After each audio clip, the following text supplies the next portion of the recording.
Hello everybody, today I have some pretty unique bulbs to share with you in multiple different ways. I saw these in the random bulb bin at the Restore, and what really caught my eye about them at first was the etch. But you'll see there's other things here that have caught my eye and probably yours as well. So let's go ahead and take a look at them. So it's a pretty standard R40 style floodlight bulb. We have a brass base here, a little rustier than normal. We do have a heat shield. It's a little slanted in this one. This one's in better shape. But here's the etch. Ooh, is that a beautiful etch too? Have you ever heard of such a thing?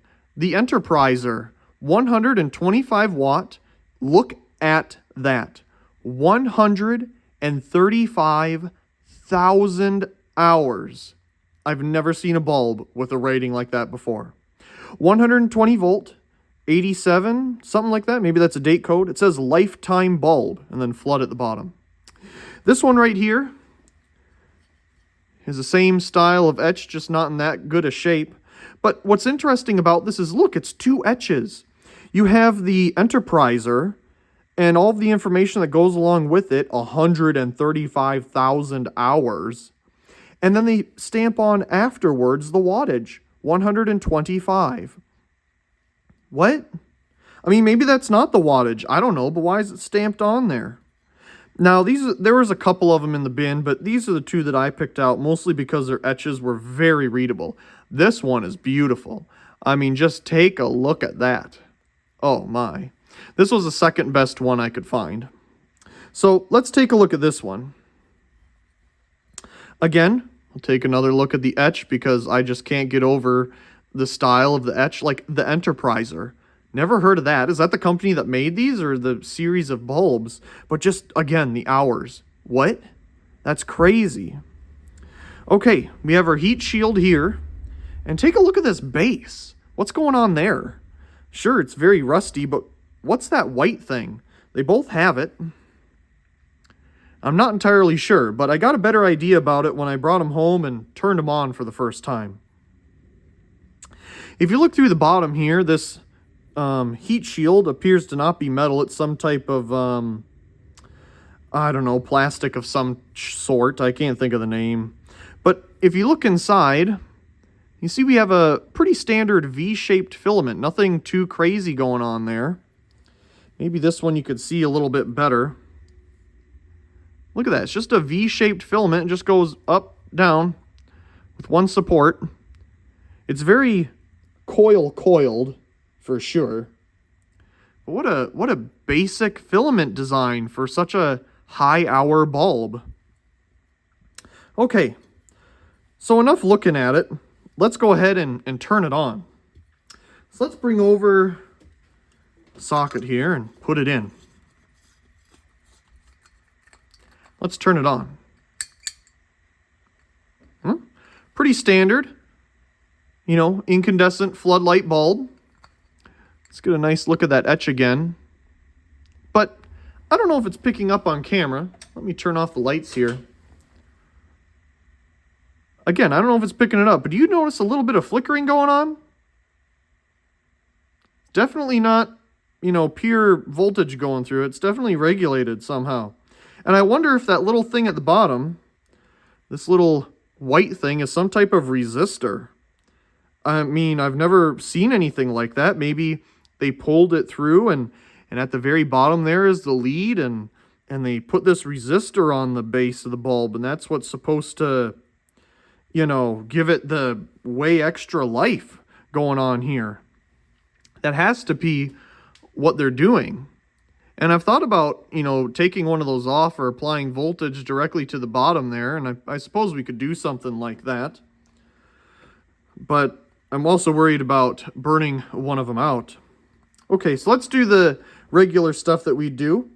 Here it is lighting up the area. I don't know if it's 120 watts or 125 watts for sure. This is, it's definitely has that 60 hertz flicker, something going on. It's real weird.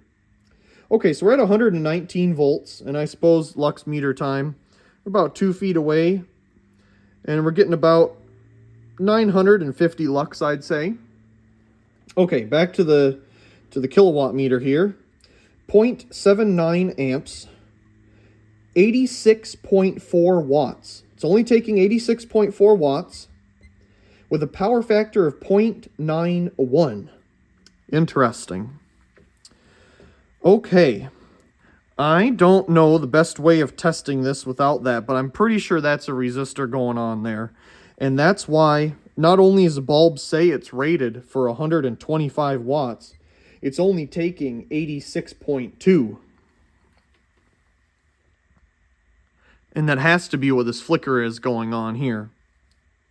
So let's unplug it and plug it into our Variac here. And we're at 120 volts.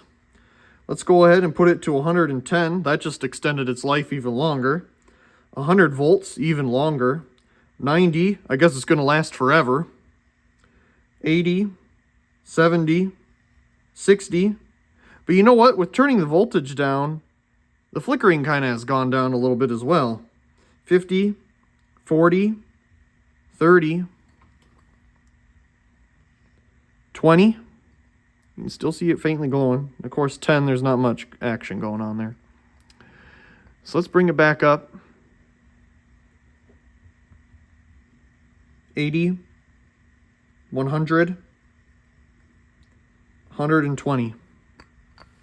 Very interesting bulbs. I'm sure these were mostly marketed for very hard to reach places where you're not going to be wanting to replace bulbs like this all the time. Maybe in a front lobby of a building or something like that, you know, above escalators, stairwells, things that are very hard to reach.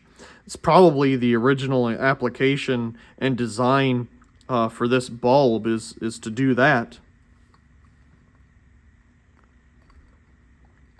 Very interesting.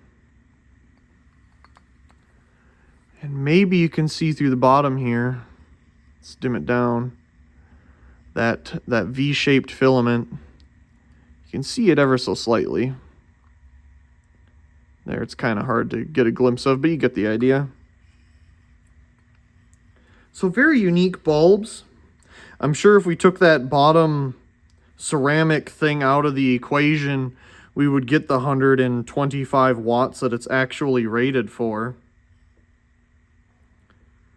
Yeah, I mean, you could have made the filament just for a different voltage range and did it that way, you know, and then make it run on 120, you know, like the 130 volt bulbs are made for longer life. Could have put a 220 volt filament in there and run it on 120. Just an interesting way of doing it. It reminds me of those IQ bulbs from Philips, the ones that would do different things with the microchip in the bottom. Of course, this doesn't do different things, but it kind of has a chip of some sort. I mean, it's a resistor, but anyway. Yeah, very, very interesting. Okay, let's turn our lights back on here. There we go. Turn that off.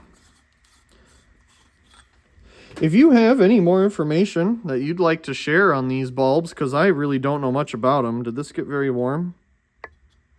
I mean, the base itself is warm, but the bulb itself is also quite warm. Just information on, it's got to be a resistor or something. Very interesting. Brass base.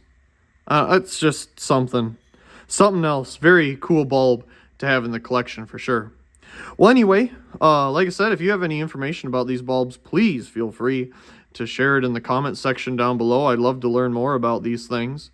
And I hope you enjoyed this video, and also please comment, rate, share, and subscribe. Thank you very much for watching.